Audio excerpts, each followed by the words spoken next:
While I think it was a positive development, I still have yet to see concrete progress on denuclearization. But this offer to bring inspectors into Yongbyon is new, and I hope that we can explore it. If we're actually going to make progress towards denuclearization, we're going to have to get into a broader commitment. North Korea's offer to dismantle Yongbyon facility hinges upon U.S. corresponding measures. I see this as a purposeful negotiating strategy so that they can always ask for more, draw negotiations out. I suspect that they're going to want some form of UN sanctions relief, peace declaration. That has the potential, as we move forward, to inject even more turbulence into our alliance. From the Voice of America, this is Washington Talk. Hello and welcome to Washington Talk. I'm Eunjung Cho. During the third Inter-Korean Summit, North Korea's pledge on shutting down a key nuclear facility came with a condition that U.S. takes unspecified corresponding measures. The State Department, in response, says nothing can happen in the absence of denuclearization. Today, we discuss whether the latest Inter-Korean Summit has moved the denuclearization process forward.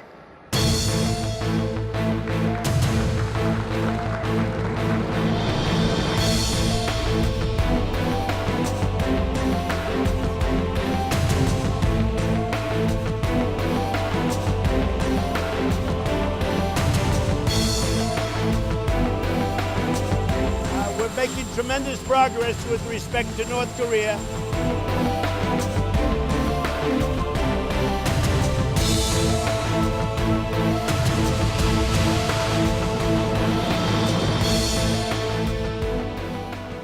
Now my guest today, Mr. Frank Jannuzi, president of the Mansfield Foundation and former advisor to the Senate Foreign Relations Committee.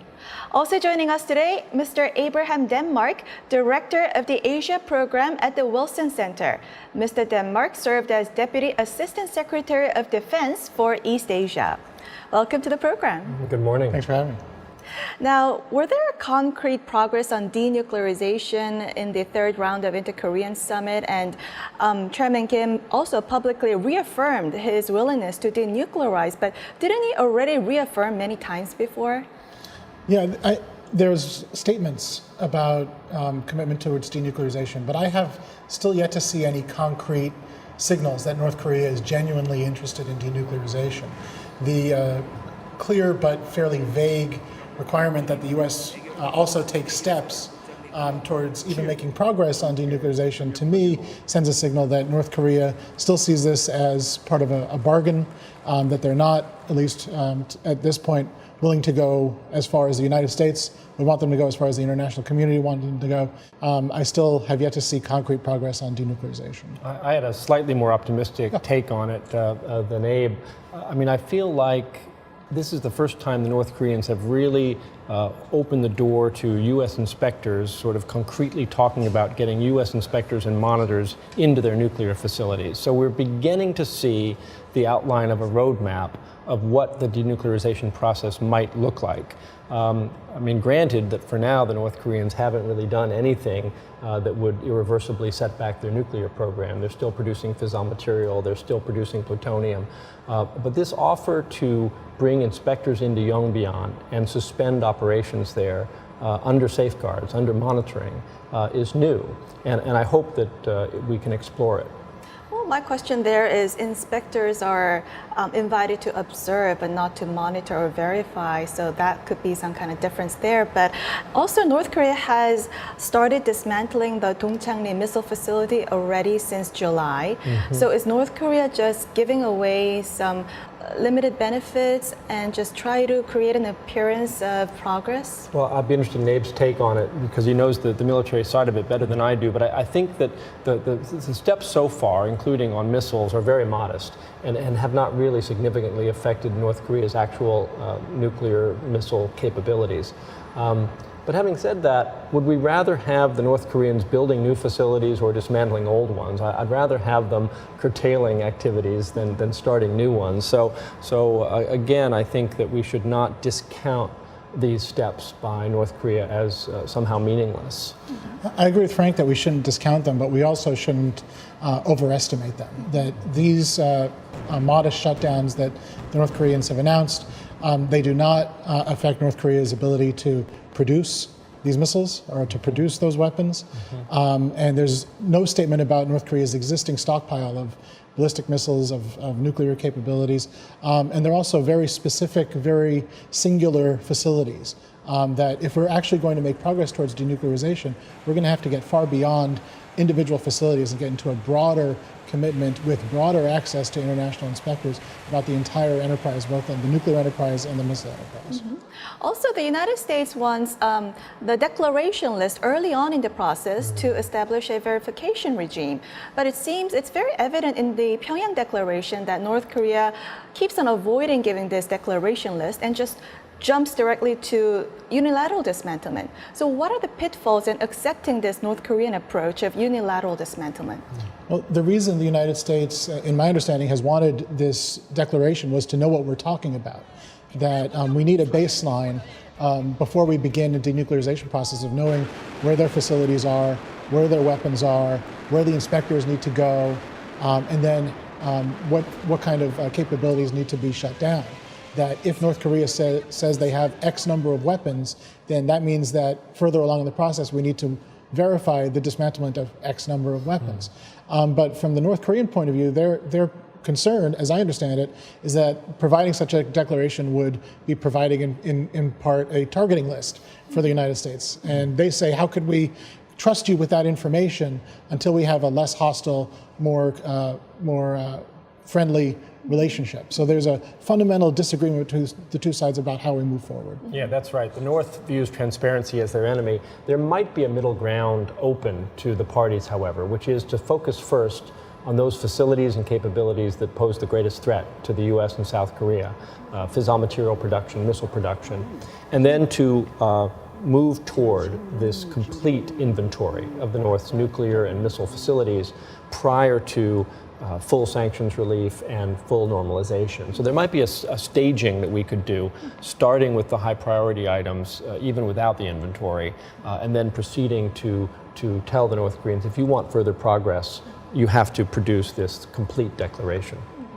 North Korea's offer to dismantle Yongbyon facility is conditional, hinges upon U.S. action of corresponding measures. So what do you think would be these corresponding measures? North Korea has been very consistent in its insistence on having these vague conditions spelled out. They also talk about the need for the U.S. to end its hostile policy, which is also not clearly defined. Yes. And I think they do that very purposefully to give themselves maximum flexibility in negotiations so that they can always ask for more, draw negotiations out, and always be able to say the United States just hasn't done enough to justify North Korea moving further down to denuclearization. I see this as a purposeful negotiating strategy. I think Pompeo is going to sort that out next week, maybe when he sits down with Ri Yong-ho. It's always hard to know exactly what the North Koreans have in mind, but clearly they're interested in sanctions relief. If there's going to be U.S. inspectors on the ground at Yongbyon, I suspect that they're going to want some form of UN sanctions relief. And also, they continue to press hard on the peace declaration. President Trump and Secretary Pompeo quickly welcomed the Pyongyang declaration. Why do you think the U.S. government is out to move the diplomacy forward? Well, I think there's clearly an interest in improving relations between North and South. And both Secretary Pompeo and President Trump have expressed an interest in improving those relationships, in supporting President Moon in that effort. But there's an inherent tension there that the U.S. Still also insists on denuclearization, that we're not going to be able to move forward on a lot of these issues outside of the nuclear realm until we make progress on the denuclearization piece. I was surprised by the speed and the warmth of the Pompeo-Trump response to the North-South meeting. And I think this may be the first example of the good work of Steve Biegun, who was in the region coordinating U.S. policy with the allies in advance of the summit. I think the Trump administration was totally prepared for the summit results that were announced and had already essentially decided that they were going to greet that very warmly. Let's be honest, there's a political imperative here for the president. You know, he is looking to show momentum in the denuclearization process before November in the hopes that it may give Republicans and his own administration a little bit of a boost in terms of their public standing. there was the speed and the warmth, but at the same time, President Trump and Secretary Pompeo mentioned nothing about offering any kind of concessions that North Korea wanted. Now, President Moon says that he will personally explain to President Trump when he meets with President next week about the denuclearization discussions. So why didn't the two leaders of the two Koreas just put them in the declaration, come to President Trump personally and explain what do you think? Well, look, transparency and diplomacy don't always go hand in hand, and I think that there's a lot going on behind the scenes here that is being orchestrated by President Moon that he does not want to share in public. And I also believe that, as Abe pointed out, the North Koreans are pretty masterful about maintaining maximum negotiating flexibility.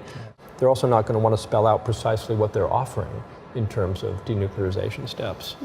Now, Mr. Denmark, you were the Deputy Assistant Secretary of Defense, so you have the expertise on this. How did you look at the military component of the joint statement to create a to expand the buffer zone and to create a no-fly zone? Wouldn't this impact the access to the grounds, training grounds by U.S. and RK military?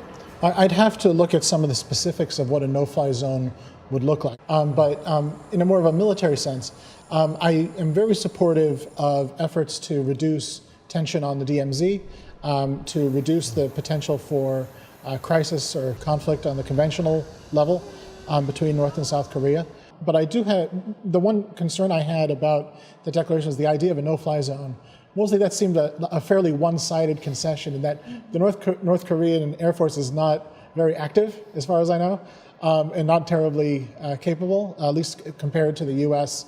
and South Korean air capabilities. And so that seems to be a very one-sided aspect of the agreement. I'd want to see a bit more of an even bit of it, but broadly speaking, I think reducing military tension on the DMZ is a very good thing. My last question, just briefly.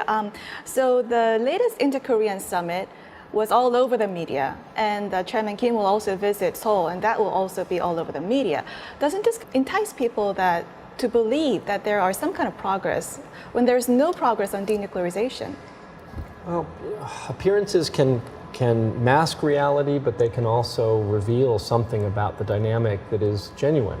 I think that atmosphere, mood, personal relationships, this is a part of international affairs. And to the extent that Kim Jong-un and President Moon are now trying to build some rapport and some ability to communicate with each other, I think that goes deeper than just propaganda. And I would also add that these summits are not only about denuclearization. They're also about improving inter-Korean relations. And in that sense, I think the summits have been successful, that the relationship between North and South is in a better place today than it was 12 months ago. We'll leave it here and watch video for our next topic.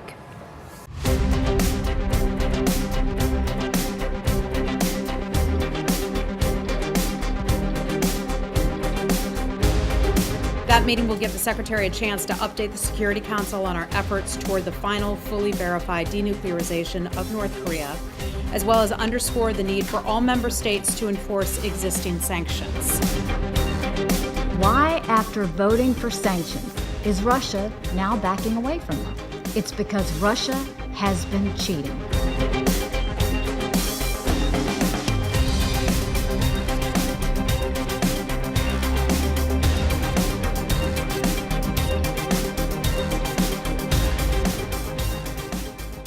The 73rd session of the UN General Assembly heads into high-level week. One of the key priorities for the United States is the denuclearization of North Korea.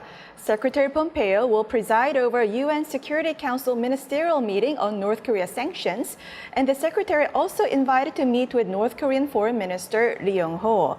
So the United States is pushing both pressure and diplomacy on North Korea at the United Nations. So what is the strategy here in this dual track of pressure and diplomacy? Well, there were some very interesting media leaks of intelligence this week in Washington, where basically the administration is turning up the heat on Chinese and other nations that are participating in the smuggling of oil and coal in and out of North Korea.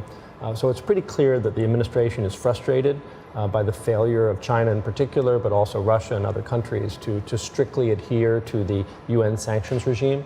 And the reason that they're frustrated is because this is the precise moment when they're trying to advance diplomacy with the North and they want maximum leverage and they don't have it. So for sure, I think Pompeo is going to really try to light a fire under the Chinese and Russian and other delegates in New York and impress upon them the importance of strict adherence to the UN sanctions. We still will maintain sanctions through the United Nations, I believe, and that will still continue to have some degree of pressure, but in terms of maximizing North Korea's economic and political isolation, there's no chance that the United States will be able to do what it was able to do 12 months ago, when even China was very much on board with this idea of maximizing pressure. Now, Abe just said that it's hard to maintain the maximum pressure, but wouldn't there be any new ways to encourage the UN member nations? You know, they are holding new Security Council meeting on this, so wouldn't there be new ways? I feel like they're going to follow South Korea's lead, and Moon Jae-in is embarked upon this mission of improving North-South relations and reducing North Korea's isolation and building economic ties and leverage over North Korea. And other nations are going to pay more attention to that than they are to the verbiage of a UN Security Council resolution. The UN Security Council resolutions are only as powerful as the commitment of the member states to strictly enforce them. U.S. government, for one, are calling out the violators of the UN sanctions. And Ambassador Nikki Haley said that this year, U.S. military tracked at least 148 instances of illegal ship-to-ship transfers, which resulted 800,000 barrels of refined petroleum oil flowing into North Korea. So how is this breaching of UN sanctions helping North Korean economy keep afloat? Well, it makes sure that North Korea continues to have access to these resources. The idea of pressure was to change the calculation in Pyongyang, that the pursuit of these missiles, these nuclear capabilities, are not worth the economic isolation. And I'll be watching at the UN Security Council is when the United States and South Korea find themselves in different positions when it comes to pressure on North Korea, that the United States wants to enhance North Korea's isolation economically, just as South Korea is promoting economic ties and economic programs with President Moon bringing CEOs with him to Pyongyang. Yes. How willing is the United States to pursue pressure, even if it means injecting more turbulence into its alliance with South Korea? That's a critical question that I'll be watching at the UN General Assembly. Last question. Now, South Korea and North Korea are seeking to reopen the Kaesong Industrial Complex and restart tours to Mount Kumdang. But isn't this a violation of UN sanctions? And what are U.S. concerns on this project? That on one hand, Seoul wants to engage with North Korea, wants to enhance that relationship, and on the other hand, the United States wants to maintain that isolation in the pursuit of denuclearization. These two tracks of diplomacy will come into increasing competition with one another, injecting turbulence into our alliance, unless Seoul and Washington are able to navigate these issues or even potentially delink these issues and allow one to move more quickly than the other while maintaining some degree of pressure to maintain the other goal as well. The only thing I wanted to add is that I'm not against Kaesong and Mount Kumgang projects, but let's be real. These are projects that the North Koreans surround with what I call mosquito netting, designed to basically limit the cultural pollution that comes out of the contact with the South for the rest of the North Korean society. And I think that we should be maximizing our effort to support the form of engagement that does not have mosquito netting around it. We'll have to end it here and move on to our next segment. Now, time for the photo moment, time to look at an interesting North Korea picture. Today, we have a picture from the third Inter-Korean Summit. In this picture, South Korean President Moon, Chairman Kim, and their wives sit inside a cable car on the top of Mount Baekdu. Frank, what's your reaction? Well, it's too bad they're not going skiing together, huh? It's awfully cozy and modern, and the wives are there. So, I think this says a lot about the efforts by North and South to portray the Korean people as one family. I understand President Moon is an avid hiker, And I suspect that given his preferences, he'd prefer to hike up rather than take a ride up. But I suspect that Kim Jong-un probably wasn't up for that. So hitching a ride is probably a better idea for them. I don't think so either. Yeah. Well, that's all the time we have for today. Frank, Abe, thank you for joining us. Thank you very much. Thank you. And this was Washington Talk from the Voice of America, and I'm Eunjang Cho. Join us next week for more analysis on North Korea.